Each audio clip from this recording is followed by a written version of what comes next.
नमस्कार, देवभूमि के दंगल में आप सभी का स्वागत है। मैं हूं आपके साथ यशु शुक्ला। देवभूमि के दंगल में आज बात करेंगे देवभूमि की बारीक चुनावी तैयारी।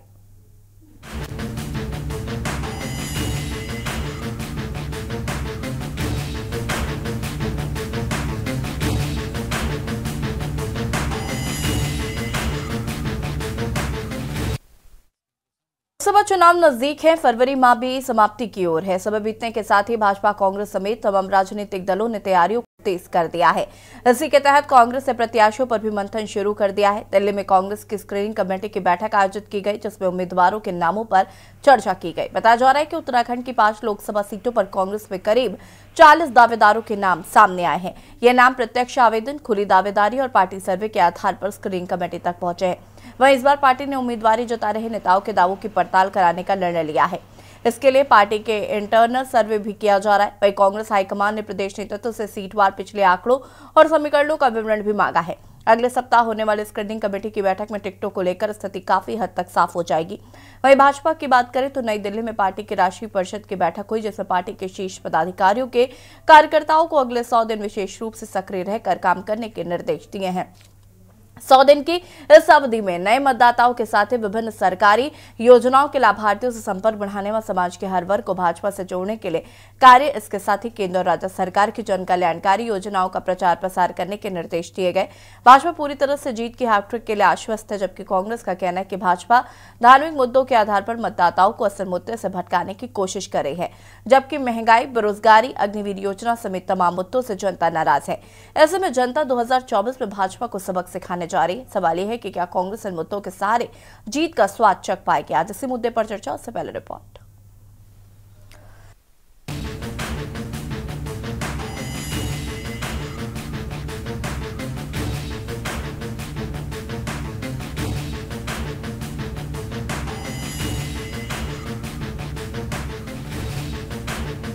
उत्तराखंड में लोकसभा चुनाव के लिए समय बेहद कम बचा है। यही वजह है कि राज्य में राजनीतिक सरगर्मियां तेज हो गई हैं।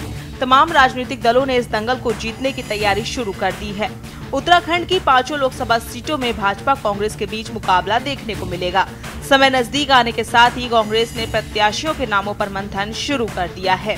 कांग्रेस की दिल्ली में स्क्रीनिंग कमेटी की बैठक में उम्मीदवारों के नामों पर चर्चा की गई।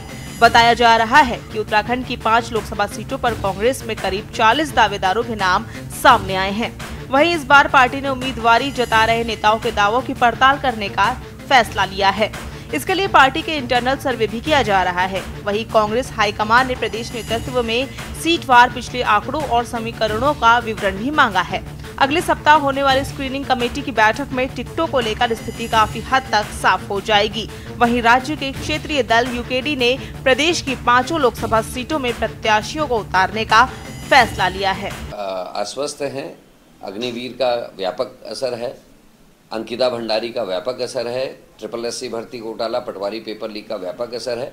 किसानों के साथ जो हुआ बाढ़ में, उनको मुआवजा तक नहीं दिया, उनके नुकसान की भरपाई नहीं हुई, और जिस तरीके से खाद का कट्टा का रेट वही रखा गया, लेकिन 10 किलो खाद उसमें से गायब कर दी गई है, तो आदमी चर्चा कर रहा है, सबको पता है उनके साथ क्या हो रहा है। तो बहुत मुझे उम्मीदें हैं कि लोगों में ये बात आएगी।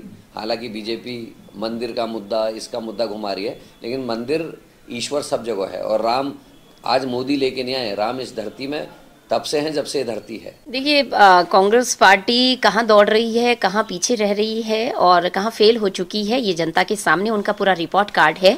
और कुर्सी के पीछे चाहे हरीश रावत हो, हरक सिंह रावत हो, करण माहरा हो, ये सभी लोगों का सिर्फ एक दिखावा है। और यहाँ पे कुर्सी के पीछे ही भागना इनका कार्य है, जनता के बीच में रहना इनका कोई कार्य नहीं है। तो अभी ये वैसे भी कांग्रेस संगठन का मैटर है, और मुझे लगता है कि इस पर वही लोग ज़्यादा अच्छे से बात कह सकते हैं। देखिए, हमने ये राष्ट्रीय चुनाव है, राष्ट्रीय चुनाव के लिए, हमारे लोकसभा चुनाव के लिए 5 सीटों पर 5 प्रत्याशी लड़ेंगे। हमारा निकाय चुनाव भी फोकस है, निकाय चुनाव को लेकर भी हमने प्राथमिकता दी है। हमने अपने प्रत्याशियों को तैयार कर दिया है, और जल्द ही इसकी घोषणा भी, हमारे जैसे चुनाव की घोषणा होगी उससे कुछ दिन पहले हम घोषणा कर देंगे कि हमारे ये प्रत्याशी मैदान में रहेंगे।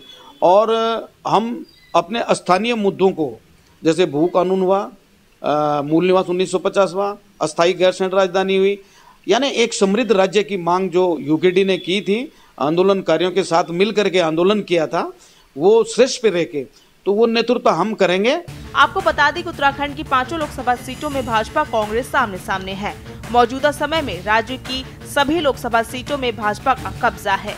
भाजपा को पूरी उम्मीद है कि प्रधानमंत्री नरेंद्र मोदी के विकास के एजेंडे और राम मंदिर में प्रभु श्री राम की प्राण प्रतिष्ठा के साथ ही राज्य की विधानसभा में यूसीसी पारित होने से भाजपा की स्थिति काफी मजबूत है। इसके साथ ही चुनाव में पहले भाजपा की नई दिल्ली में राष्ट्रीय परिषद की बैठक हुई। कार्यकर्ताओं को अगले 100 दिन विशेष रूप से सक्रिय रहकर काम करने के निर्देश दिए। 100 दिन की इस अवधि में नए मतदाताओं के साथ ही विभिन्न सरकारी योजनाओं के लाभार्थियों से संपर्क बढ़ाने व समाज के हर वर्ग को भाजपा से जोड़ने के लिए कार्य, इसके साथ ही केंद्र और राज्य सरकार की जन कल्याणकारी योजनाओं का प्रचार प्रसार करने का भी निर्देश दिया है। हालांकि कांग्रेस का कहना है कि इस बार जनता भाजपा की बातों में नहीं आएगी। देखिए, लोकसभा चुनाव से ठीक पहले ये संयोग बना कि राष्ट्रीय अधिवेशन हो रहा है और राष्ट्रीय स्तर पर प्रदेशों से, हमारे यहाँ से भी चीफ मिनिस्टर, प्रदेश अध्यक्ष सब लोग गए हुए हैं। तो एक तो पिछले 5 साल का कार्यकाल जो मोदी जी की सरकार का निकला है और समग्रता में देखें तो 10 साल का कार्यकाल। इन 10 सालों में भारतीय जनता पार्टी की केंद्र की मोदी सरकार ने अपने चुनाव घोषणा पत्र में किए गए सभी वादों को किस बखूबी तक अंजाम में पहुंचाया है। तो ये डिस्कशन, चर्चा के रूप में उस अधिवेशन में आना है और लीडरशिप जो है वो बूथ स्तर तक अपने कार्यकर्ता को और गांव के स्तर तक आम जनता को अपनी 10 साल की जो ऐतिहासिक उपलब्धियां रही हैं उनके बारे में पहुंचाना और राष्ट्रीय अधिवेशन में जो अंतर्राष्ट्रीय स्तर पर भी भारत की छवि और सुदृढ़ हुई है और निखरी है, इन सभी विषयों पर कार्यकर्ताओं के माध्यम से सेंटर का जो अधिवेशन चल रहा है, राष्ट्रीय अधिवेशन, हम नीचे तक ले जाएंगे। तो फोकस उसी पर रहेगा। देखिए, मुझे नहीं लगता कि जनता प्रधानमंत्री के बहकावे में आएगी, क्योंकि जो प्रधानमंत्री जी हैं, जो वादे करके वो चुनाव जीते थे 2014 का और 19 का, वो वादे उन्होंने पूरे नहीं करे।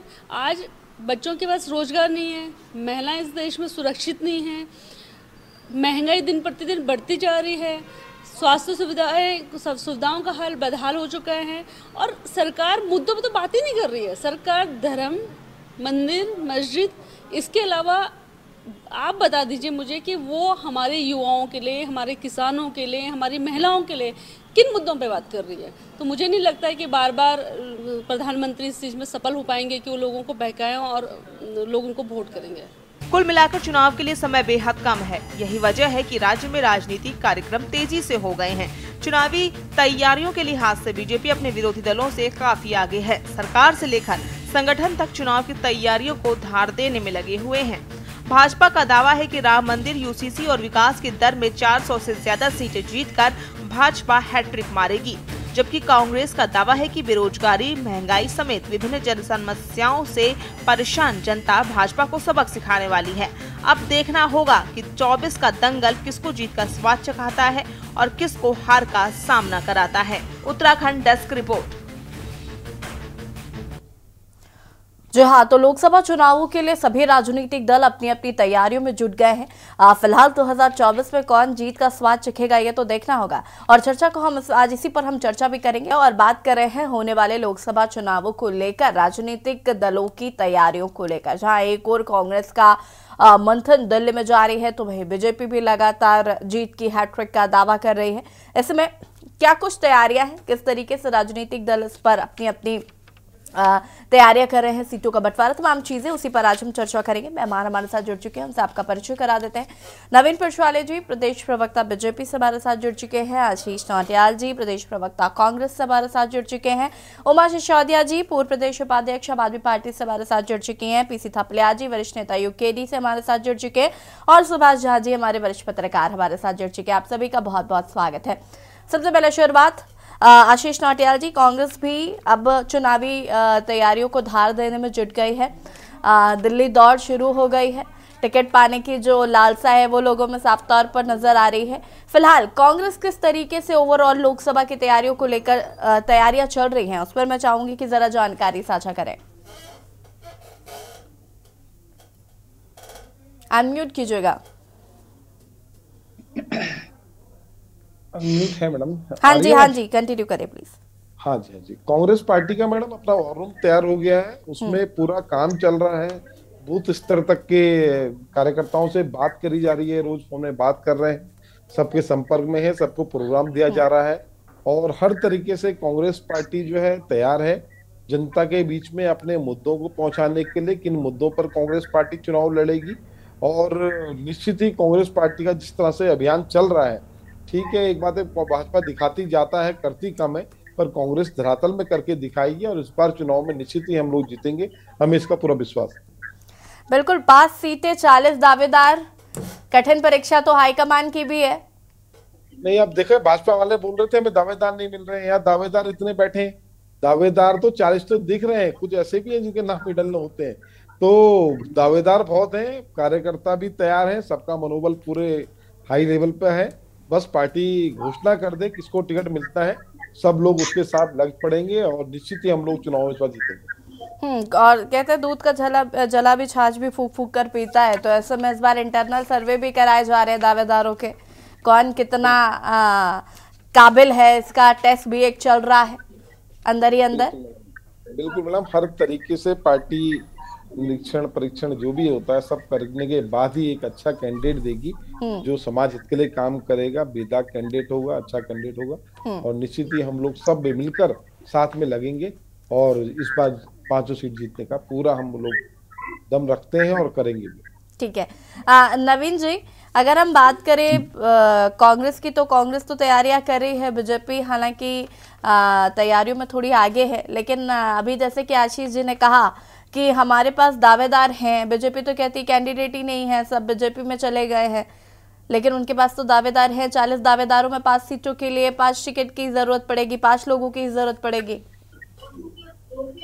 जी, कांग्रेस में केवल 40 आदमी बचे, सबने दावेदारी कर ली तो कोई बहुत बड़ी बात नहीं है, लेकिन मैं जहां तक भारतीय जनता पार्टी और कांग्रेस की बात करना चाहूंगा तो भारतीय जनता पार्टी और कांग्रेस का इस चुनावी तैयारी में कोई मुकाबला नहीं है। आप देख रहे हैं कि जहां 2 दिवसीय महाधिवेशन में भारत के माननीय प्रधानमंत्री नरेंद्र मोदी जी ने सबको एकजुट होने का आह्वान किया और एक नई ऊर्जा का संचार किया हमारे शीर्ष नेतृत्व से लेकर पन्ना प्रमुखों तक, वो सब दिख रहा है। अब कांग्रेस की तैयारी कहाँ दिख रही है, कांग्रेस कहाँ का चुनाव लड़ रही, भारत का लड़ रही है, अमेरिका का लड़ रही है, अभी तय नहीं हो पाया। अभी तो उनकी जांच पड़ताल चल रही है और जहां हमारे क्रांतिकारी साथी जनता के बीच में जुटे हुए हैं, जनता को मैसेज दे रहे हैं, जनता का मैसेज ले रहे हैं और तैयारी अपने चरम पर है। और पिछले 10 सालों का काम, जो बेमिसाल काम लेकर जनता के बीच में हम जा रहे हैं, जो जनता का समर्थन मिल रहा है वो अभूतपूर्व समर्थन है, उसका कोई मुकाबला नहीं है। कांग्रेस से भारत की सबसे बुजुर्ग पार्टी अब धारदार रही नहीं, धार देने की कोशिश कर रहे, लेकिन हथियार पुराने हो चुके हैं तो पुराने हथियारों में धार भी नहीं लगती यशी जी। तो कांग्रेस का बुरा हाल है, कांग्रेस कहीं भी भारतीय जनता पार्टी के मुकाबले में ना तो दिख रही है ना टिक रही है। जी उमा जी, आप लोग ले गए नवीन भाई। हाँ जी उमा जी, अगर कहीं कोई थोड़ी बहुत कमी रह जाए तो आपके अफसर हैं ही वहाँ पे घपला करने के लिए, वो सीसीटीवी कैमरे की तरफ देखकर घपला करने के लिए तैयार है। वो बात अलग है कि बेचारे पहुंचे तो वहाँ वो सच बोल पाए। एंकर महोदय कुछ सवाल पूछे, आपको टाइम आएगा, सबका टाइम आएगा, धैर्य से सुने। तैयार है, आपकी ईवीएम भी तैयार है, आपकी जनता भी तैयार है, सब धैर्य से सुने, धैर्य का परिचय दें, पीपल इंडिया अलायंस धैर्य का परिचय दे। देखो ये बताइए वो अफसर को आपने राज्यसभा भेजा कि नहीं भेजा, वो चंडीगढ़ वाले नहीं, तो आप उमा जी जितनी तेज आप यहाँ पर हो रहे हैं, जितने नौटियाल जी हो रहे हैं, इतना अगर आप गठबंधन में कुछ दिखाते तो शायद कुछ होता। गठबंधन तो तार हो गया, गठबंधन तार हो गया, गठबंधन के प्रवक्ता आपस में एकता दिखा रहे हैं, गठबंधन के प्रवक्ताओं की एकता यहाँ कुछ नहीं चलेगी। के बयान से आप लोग शर्मिंदा हो रहे थे गठबंधन में, वही नेता आपकी पार्टी में बैठा है, अब क्या बोलेंगे उसको, अच्छा हो गया क्या? आप लोग अपना टर्न आने दें, अपने समय पर बोले तो ज्यादा अच्छा रहेगा, बहस सार्थक होगी। इतना जुनून आपके बीच में अगर उस गठबंधन को लेकर होता तो शायद गठबंधन की आज ये दशा नहीं होती, गठबंधन की गठरी नहीं बचती, गठबंधन की नहीं, हमें जरूरत नहीं आप लोगों की, आप जहाँ हैं वहीं सही रहिए, अपनी अपनी जगह पर रहिए, भारतीय जनता पार्टी को कोई जरूरत नहीं है, गठबंधन आप अपना अलग रखिए, भारतीय जनता पार्टी अलग है। जनता देख रही है नवीन जी, जनता देख रही है कि किस तरीके से घपला करके आप लोग इस चुनाव को जीतने वाले हैं। वो एक बानगी आप लोगों ने चंडीगढ़ के माजी एंकर महोदय कुछ सवाल पूछ ले तो उनका ये इस डिबेट को आगे बढ़ाएं, मेरा निवेदन है यशी जी से कि इस डिबेट को आगे बढ़ाएं। चलिए नवीन जी आपका निवेदन स्वीकार कर रही हूँ मैं, ठीक है रुक जाइए नवीन जी, आती हूँ मैं। मैं यहाँ पर वरिष्ठ पत्रकार का रुख करना चाहूंगी सुभाष जी का।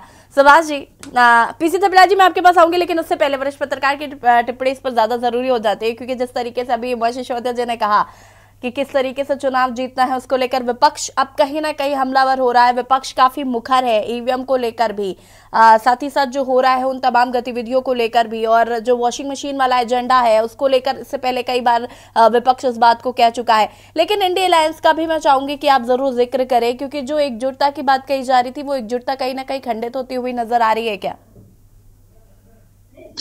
देखिए, जब क्षेत्रीय पार्टी के अपने मिजाज हैं, अपने काम करने के कल्चर है हर जगह, सारे प्रदेशों में, और उनकी अपनी जरूरतें हैं और उनकी अपनी तकलीफें भी हैं और उनकी अपनी व्यवस्थाएं भी हैं। इसमें तारतम्य बिठाना और तारतम्य बिठा करके राष्ट्रीय दल का साथ रहना ये थोड़ा कठिन काम है। ये भाजपा के साथ भी होता था। आज बेशक नवीन पिरसाली जी जो कह लें, अब रह गई बात कि मूल बात ये है कि राष्ट्रीय दल में जो सबसे बड़ा दल है कांग्रेस, मैंने इस तरफ के अलायंस में, तो विपक्षी अलायंस में, वो दल क्या अपने को उतना सुसंगठित और अपने के बीच तारतम्य और कम्युनिकेशन बिठा पा रहा है? ये मूल सवाल। अभी इन्होंने कहा, मैं इस बात से अभी आप दो चीज देख लीजिए ना। अभी भाजपा की तैयारी चल रही है 3 महीना पहले से, और वो तैयारी दिख भी रही है। मैं मानता हूं कि ईवीएम वाली घटना जो थी वो लोकतंत्र की हत्या वाली काम थी, कहीं इसमें दो राय नहीं। और भाजपा पर इसको लेकर के 100 सवाल उठते रहे, ये भी सही है, और ऐसा हो सकता है, ऐसा होता भी हो, इससे भी इनकार नहीं किया जा सकता। लेकिन सवाल ये उठता है कि इसके समानांतर आपकी तैयारी क्या है? आप इसके लिए क्या कर रहे हैं? विपक्ष के जो तमाम अलायंस है वो इसके लिए क्या करेंगे? भाजपा जमीन पर भी तैयार है, मान लीजिए भाजपा ईवीएम के लिए भी तैयार है, भाजपा सरकारी स्तर पर भी तैयार है। आप किन किन स्तरों पर तैयार है, इसके लिए आप क्या कर रहे हैं, ये बात बताना चाहिए कांग्रेस को। एक बात जो सामने दिख रहा है वो ये दिख रहा है कि तमाम गुटबाजियां अभी भी टिकट को लेकर के तब है जबकि कांग्रेस ये मान रही है कि 5 सीटें में 5 सीटें कांग्रेस के पक्ष में नहीं आएंगी, ये तब है। और अभी आपने कहा कि 8-8 उम्मीदवार हैं हर जगह से। 8-8 उम्मीदवार अगर हर जगह से हैं तो कांग्रेस में हम ये, मुझे जो लगता है अब तक जो होता रहा है, कांग्रेस को भाजपा नहीं हराती है, कांग्रेस को कांग्रेस हराती है। और ये 8 में से किसी एक को ही मिलेगा, और ये 7 लोग उस एक को हराने के लिए काम करेंगे। आप देखिएगा, 2 लोग 3 लोग 1 लोग हो सकता है कि पार्टी के नाम पर, सिद्धांत के नाम पर 7 हो ले उम्मीदवार के, बाकी 2 लोग 4 लोग 3 लोग, इस पे कांग्रेस लगाम कैसे लगाएगी, ये मूल प्रश्न इस चुनाव का। अब रह गई बात कि नवीन पिरसाली भाई का भी थोड़ा मैं चुटकी तो ले ही लूं। इन्होंने कहा कि 40 लोग कांग्रेस में हैं, तब तो 40 लोग अगर कांग्रेस में है तो जो आदमी 50-50 विधायक को इधर से उधर रातों रात उनका जो है आत्मा बदल देने की क्षमता रखती है जो पार्टी, उस पार्टी को तो सीधे 40 को ही बदलने हैं। 40 में से 5 उम्मीदवारी हो गए, 35 को बदलने हैं। और इसके लिए आपके पास एक से एक धुरंधर लोग बैठे हैं। फिर तो आप ये चुनाव का टंटा ही खत्म करिए, पहले ही निर्विरोध जीत जाइए, सारा काम ही खत्म हो जाएगा। सुभाष जी, 2024 के बाद यही होने वाला है। इसके बाद हिंदुस्तान में चुनाव नहीं होंगे, आप देख लीजिएगा। जिस तरीके से बीजेपी इस बार चुनाव जीतने की तैयारी में है, साम दाम दंड भेद कुछ भी कीजिए, चुनाव जीतना है, उसके बाद चुनाव खत्म कर दीजिए। सामने चुनाव है, अभी दोनों पार्टियां लगी हुई हैं, लेकिन मुझे लगता है कि कांग्रेस को और भी ज्यादा सशक्त होने की जरूरत है, और भी ज्यादा कम्युनिकेट और कनेक्ट होने की जरूरत है। और ये विपक्षी दलों के लिए भी ये बात लागू होती है कि आपस में अगर गठबंधन है तो पूरी ईमानदारी से एक साथ दिखें। हमारे पीसी थपलियाल जी हैं, अब बताएंगे कि यूकेडी की क्या तैयारी है और यूकेडी कितने सीट पर जीत करके आ रही है, कितनी उम्मीदें उनकी हैं। फटाफट पे आपकी प्रतिक्रिया लूं, लेकिन उससे पहले चूंकि ये खबर आई है इसलिए उमेश सिसोदिया का रिएक्शन लेना जरूरी है। उमा जी फटाफट अपनी बात को पूरा करिएगा प्लीज, उसके बाद मैं पीसी थपलियाल जी के पास जाती हूँ। देश के लिए, हमारे लोकतंत्र के लिए और विश्व के सबसे बड़े लोकतंत्र के लिए आज जो ये ऐतिहासिक फैसला सुप्रीम कोर्ट की तरफ से आया है, आम आदमी पार्टी इसका स्वागत करती है। और मैं साथ ही साथ बीजेपी सरकार को जरूर चेताना चाहती हूँ कि आपके पाप का घड़ा अगर इसी हिसाब से आप लोग पाप करते रहे तो बहुत जल्दी भर जाएगा। एक शक्ति ईश्वर की भी है जो दुनिया में सबको देखती है, कम से कम उस शक्ति से आपको डरना चाहिए। इतनी धांधली नहीं, बिल्कुल आंखों में उंगली डाल के आप लोग धांधली कर रहे हैं। हद होती है, मतलब सीमा होती है धांधली करने की भी। अरे कम से कम सीसीटीवी कैमरा ही तोड़ देते भाई। आप लोग तो बिल्कुल मतलब डर ही खत्म हो चुका है आप लोगों को। ना पुलिस का डर बचा, ना आपको सुप्रीम कोर्ट का डर बचा, ना आपको उमा जी मैं वापस आती हूँ। पीसी थपलियाल जी का रिएक्शन फिलहाल आप ज्यादा जरूरी है क्योंकि काफी देरी से इंतजार करें। नवीन जी मैं उसके बाद आपके पास आऊंगी। पीसी थपलियाल जी फटाफट अपनी बात को पूरा करेगा प्लीज। देखिए, जो चुनाव है, चुनाव अब जनता के द्वारा कम और माफियों के द्वारा ज्यादा संचालित होता है। और जो 23 साल में हमने देखा इस राज्य में, भारतीय जनता पार्टी और कांग्रेस दोनों ने ही माफिया प्रस्त राजनीति को बढ़ाया है आगे। और ये हमारे लिए एक बहुत बड़ी चुनौती है, क्योंकि हमारी चुनौती खाली धन एकत्रित करने में नहीं। आपने देखा होगा कि अभी सुप्रीम कोर्ट ने इलेक्टोरल बॉन्ड पे भारतीय जनता पार्टी को बेनकाब नंगा कर दिया। इतना नंगा कि अगर कहीं शर्मसार एक ये चंडीगढ़ की घटना, एक इलेक्टोरल बॉन्ड की जो घटना इस देश के आगे हुई है, वो बहुत ही शर्मनाक रही है। भारतीय जनता पार्टी को अगर जरा भी शर्म हो तो निश्चित रूप से जो इस देश के हितैषी हैं, देशभक्त हैं, उनकी नजर में गिर चुकी। लेकिन जहां तक हम उत्तराखंड की बात करते हैं, यहाँ पे जो अपना एक सबल अपने पांव पे खड़ा मूल निवासी था, आज उसका अस्तित्व ही खतरे में पड़ गया है। वो लड़ाई हम लड़ रहे हैं। हमारी चुनाव से ज्यादा बड़ी लड़ाई इस राज्य के मूल निवासियों के अस्तित्व को, जो इस राज्य के लिए जिन्होंने 42 सांसें दी हैं, जिन्होंने इस राज्य की लड़ाई शिद्दत से लड़कर हासिल किया है, उनके अस्तित्व की लड़ाई को लड़ना हमारे लिए महत्वपूर्ण हो गया है। चुनाव एक क्रिकेट मैच की तरह भारतीय जनता पार्टी कांग्रेस खेलती रहे, लेकिन हम लोगों ने देखा कि हमारी जनता आज इतनी कमजोर कर दी है दोनों दलों ने कि 5 किलो राशन में डिपेंडेंसी हो चुकी है मैडम। 5 किलो, क्योंकि हमारे खेत खलियान वो मजबूत नहीं है कि हमारा पेट भर सके। हम मजबूर हो चुके हैं। जब अभी चुनाव आएगा ये धुआं होगा, और धुआं के बाद जब हम देखते हैं कि एक चुहिया निकलती है जो संसद में भेजी जाती है, सबसे निकम्मा मूर्ख मतलब वहां भेजा जाता है। मेरे को बड़ा दुख होता है। 5 साल तक वो व्यक्ति कहीं नहीं दिखता। उसका जिस तरह का मानने कहां से चुन के लाते हैं, क्यों इनको उत्तराखंड जो एक बुद्धिजीवियों का राज्य माना जाता है, क्यों ये बुद्धिजीवियों को न चुनकर ऐसे लोगों को संसद में, राज्यसभा में, संसद में भेजते हैं तो निश्चित रूप से एक रबर डॉल की तरह बैठे रहते हैं, जिनको उत्तराखंड के सरोकारों से कोई मतलब नहीं। अंकिताएं मरती रहे, हमारा टीडी डैम की बिजली यूपी खाता रहे, हमारा मूल निवास, हमारा भू कानून भाड़ में जाए, उनके लिए अपनी कुर्सी पे चिपटकर और उसके मालिक जो दिल्ली से संचालित कर रहा है उसके हुक्म को गुलाम का पत्ता हम यहाँ से भेजते हैं। हमें दुख होता है। मैं खुशी हो रही है कि आज जो प्रशांत किशोर वहां की जनता को जगा रहे हैं बिहार की, वही स्वरूप हम अपने लोगों के बीच में कर रहे हैं। उनको बोल रहे हैं कि आंखें खोलो, तुम्हारा कहीं तुम्हारे सब कुछ लुट चुका है। 23 साल में हम पछता रहे हैं, हमने क्यों ये राज्य लिया होगा। आज हम उत्तर प्रदेश के साथ होते तो और मजबूत और सक्षम होते। हमें हमारे ही लोगों ने मार डाला मैडम। इन्होंने दिल्ली के माफियों के कठपुतली बनकर और अपने आप संपदा के मालिक बन बैठे हुए हैं। इनके साथ चुनाव लड़ना वैसे ही होगा जैसे त्रेता में राम ने रावण के साथ लड़े थे। हम जमीन से लड़ेंगे, लेकिन लड़ेंगे मजबूती से लड़ेंगे, और हार जीत नहीं, हम अपने राज्य की जनता के अस्तित्व को बचाने के लिए लड़ेंगे। ठीक है, नवीन पिशाले जी। नवीन पिशाले जी जी, मैं इस जो चंडीगढ़ का जो फैसला आया है उसके बारे में कहना चाहता हूं कि इस फैसले से ये साबित होता है कि न्यायपालिका अपना काम स्वतंत्र रूप से कर रही है। और जैसे कि उमा जी कह रही थी कि सीसीटीवी तोड़ देते हैं, तो ये आप देख सकते हैं कि लोकतंत्र की इतनी मजबूती है कि कोई भी किसी भी साक्ष्य को गड़बड़ नहीं कर सकता। अगर किसी व्यक्ति के मन में कोई गड़बड़ी थी तो उसके मन में होगी, उसकी जांच होगी कि क्यों होगी। और कोर्ट ने कहा है कि उस पर 340 आईपीसी लगेगी। मतलब आपने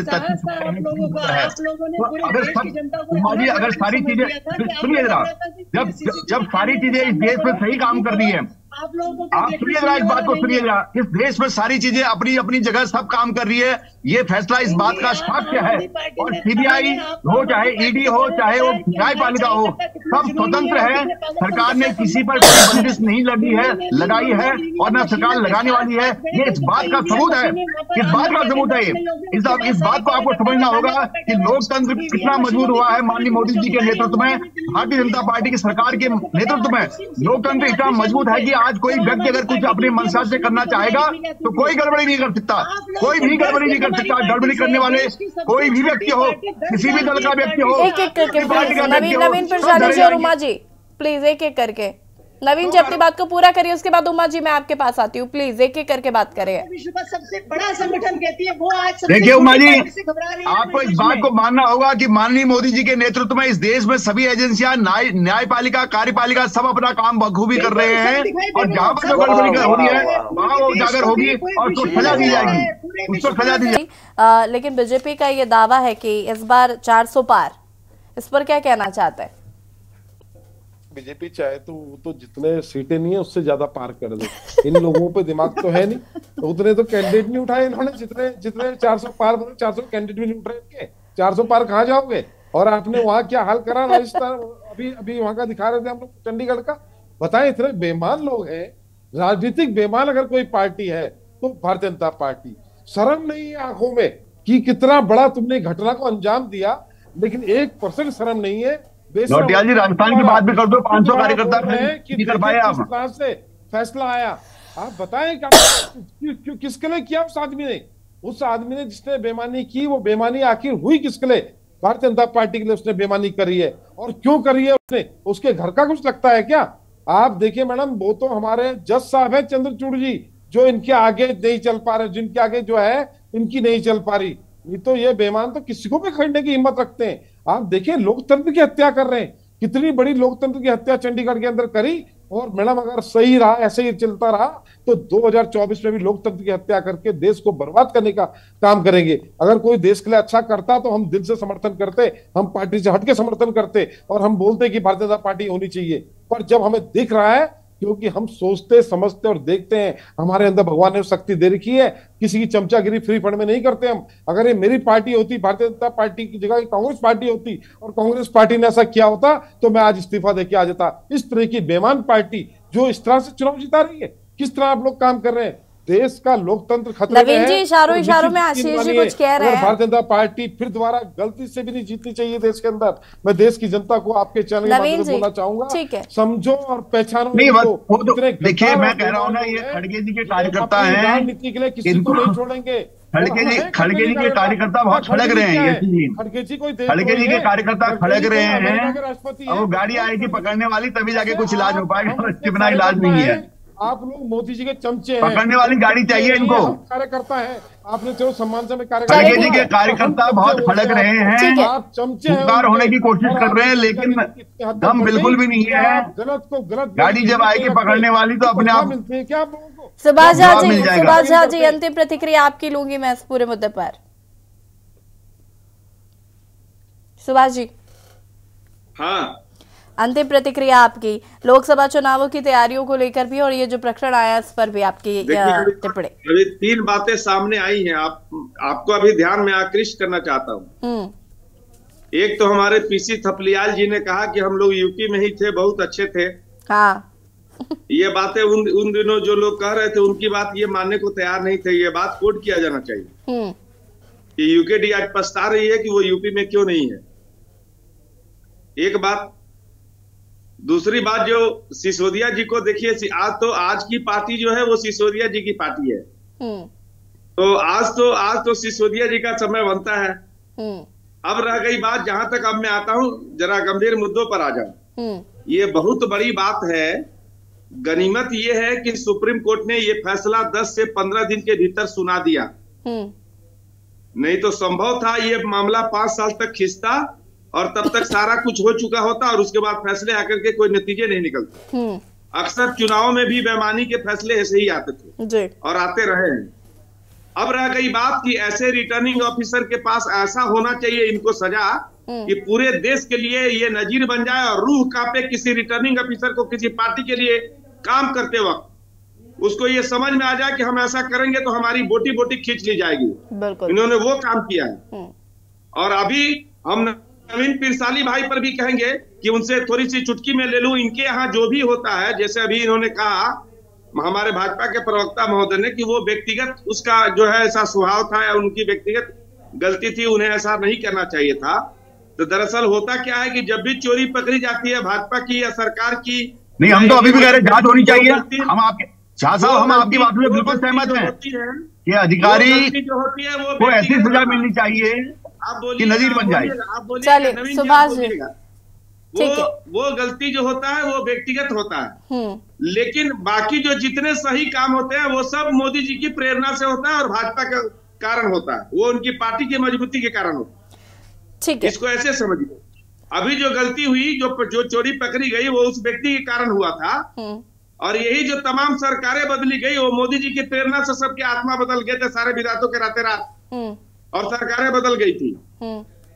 तो ये सवाल ये उठता है कि अगर लोकतंत्र में ऐसा खेल चलता रहा, आप ये जान लीजिए कि कानून चलता है भरोसे पे, लोकतंत्र चलता है भरोसे पे, और अगर ये भरोसा खत्म हो गया लोगों का तो फिर वो दिन भी देर नहीं होगा जब ये गुस्सा। सुभाष जी माफी चाहूंगी, आप सभी का बहुत बहुत शुक्रिया चर्चा में शामिल होने के लिए। और देवभूमि के दंगल में आज हम बात कर रहे थे लोकसभा चुनाव की तैयारियों को लेकर राजनीतिक दल अपनी अपनी कमर कस चुके हैं। कांग्रेस ने भी इस पर मंथन करना शुरू कर दिया, हालांकि बीजेपी जो है वो लगातार हैट्रिक की बात कर रही है। देवभूमि के दंगल में फिलहाल इतना ही। देखते रहिए के न्यूज़ इंडिया। नमस्कार।